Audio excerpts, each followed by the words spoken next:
মহাকাব্যিক বাণী আগুন ঝলসানো বারতা, বিদ্যুৎ চমকালে দেখি মুজিবের সতেজতা।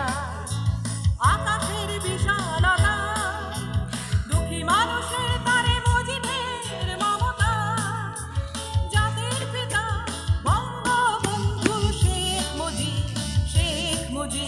৭ই মার্চ ৭১ ডাক দিলে মুক্তির তরে, রক্তে লাগে